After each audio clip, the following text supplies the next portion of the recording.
Okay, so this is Ryan Dotson. I'm doing our Wet and Wild challenge here, and I wanted to tell you a little bit about the basis for the challenge.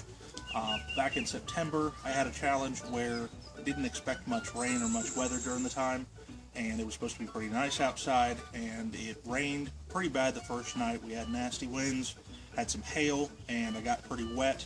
It got fairly cold and almost had to tap out due to hypothermia. I had an emergency blanket with me, so I was able to stay warm enough to keep going through the challenge and make it the full 3 days, or in that case it was 4 days. But I decided to base an entire challenge around that.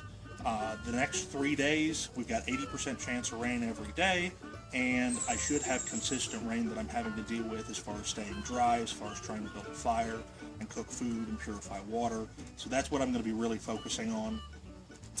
As far as a shelter, I've got an idea of a place to build it. It's a birch tree in a heavily wooded area on the other side of our pond. But as I looked out there in this area, there's poison ivy everywhere and knee high, and I've already walked into it, so I've got that on my clothes, the oil from the poison ivy. I got to be very careful not to get that on my skin because I'm highly allergic. It puts me in the hospital. It's not a good thing. So as I've backed out of there, I've looked at a few other areas where I might be able to put a shelter, and I found an old apple tree that has the same type of Y to the trunk that a birch tree has. And I need that to support the poles for my bed, because what I'm going to do is take 2 maple poles, rest them in the fork of that tree, wrap climbing rope around it to add additional support, and then put my shelter up over top of it.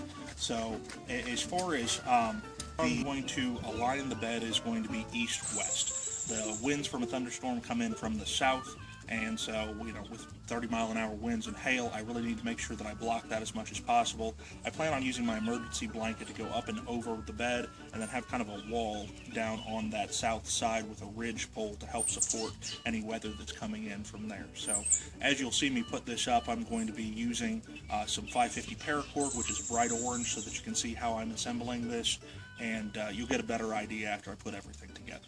So we'll see how it goes.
Okay, so you saw how I got everything assembled there. I think that's going to do a real good job of dealing with the weather.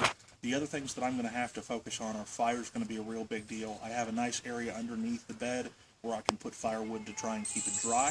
And so I'm going to have to go out and look for the right size wood. And if you go after anything too big with a hatchet or a small saw, it's really going to take too much time and effort to get it cut. So I'm going after stuff that's about 3.5 inches thick for the most part.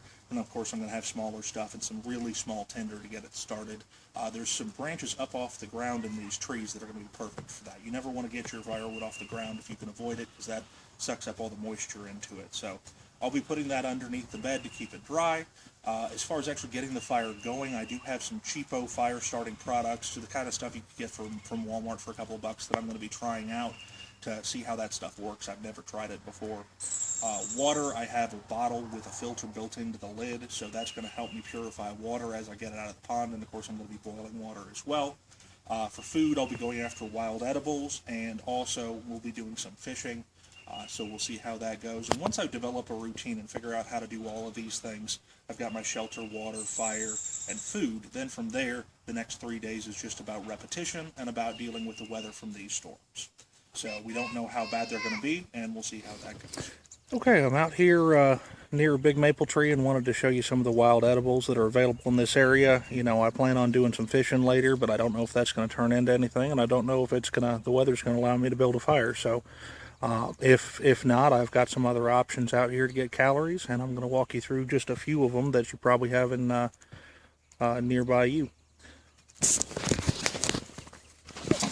All right. Now you'll notice this right here is broadleaf plantain, and that is definitely edible. You'll find this in probably in your front yard. Doesn't taste too bad. Tastes kind of like a salad green. Spinach kind of. Now this with the yellow flower. Notice the leaves. It's oxalis. Has a kind of a lemony taste to it. That is really good. Of course, most people know that the whole dandelion plant is edible from the leaves to the flowers.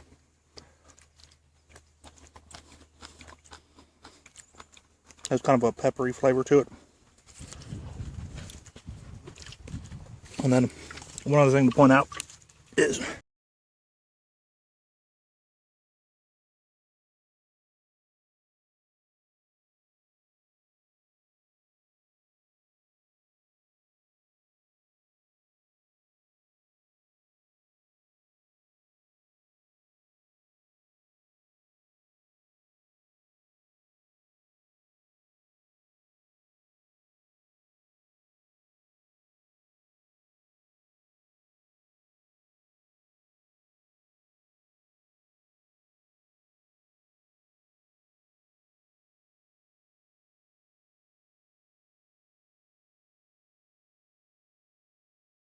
just never used it before. I've read good reviews about it, but it's pretty simple. Small, you can attach it to your belt, put it in a glove box, put it under your motorcycle seat. Extends out, has two separate rod tips here so it can actually handle some weight. Read reviews of people who caught fish up to 4 pounds with this type of a fishing setup. Comes pre-spooled with 5-pound test line. It's got your normal function as far as the reel and release, and then you've got your drag that you can set right here, and it even has a spot in the handle where you can shove some lures in there. I got some plastic worms in there, so we're gonna go try this out and see if we can get any fish going. Okay, well, verdict is in, and the pocket fisherman works. This has got to be oh, I don't know, probably about a 4.5 pounder, somewhere around there, so that ought to eat good tonight. I can't believe that little rinky-dink thing brought this big old fish in, but cost 18 bucks, worth every penny. Okay, so I've tried out a few products here as far as fire starting. All of them were pretty impressive for the most part. The wet fire basically is the same as fire cubes. You shave off your shavings here, and then you can actually put a whole chunk on there. With one strike of my my striker, I was able to get that lit, and so that was awesome. Live fire, initially it was a little bit unimpressive. The flame wasn't very big, but it did light with just one spark, so that was nice. Fire sticks, I had read that you cannot start with just sparks, so once I had the wet fire lit, I used one of the fire sticks, and once it was going, I mean, it stayed going long enough for me to put some pretty significant wood on the fire. I just skipped right over the smaller sticks and everything, and went straight to that. So it has worked out quite well, and I'm going to go ahead and get my fish cooking. But I would recommend all these products. The live fire is only a couple of bucks, so I can't really complain too much about it not being all that impressive as far as the size of the flame.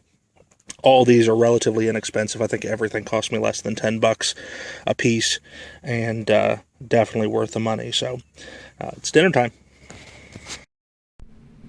It's the last night of my challenge, and as As you can hear in the background, we've got quite a storm going, so finally I've got a challenge. We'll see how the shelter holds up.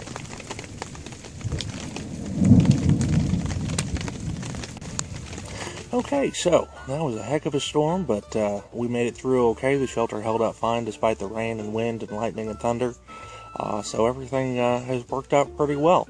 I like to look back and reflect on the time that I spent in any survival situation. And, in September my challenge was pretty basic, and I had a lot of gear with me, and I really struggled to get through it. And this one, we had some additional challenges, and it felt more like camping. It really, as I've practiced these different skills, everything has gotten to where it's less frustrating and less intimidating, and that just goes to show you that you don't just want to learn these things, but you want to practice them on a regular basis.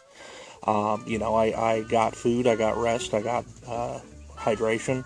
I did lose 13 pounds over 3 days, which is to be expected in any survival situation, but I think it turned out well, so I know kind of where I'm at in my learning curve, and my next challenge is going to be the life raft challenge, where I'm anchored in a boat in the middle of a body of water for 3 days with very minimal supplies. So I've seen it done a few times. It's always very difficult, so I'm looking forward to the challenge. That'll be in June or July, and that should be a good time. So until then, this is Ryan Dotson with Bristol, Virginia Bushcraft. I appreciate you watching. We'll talk to you then.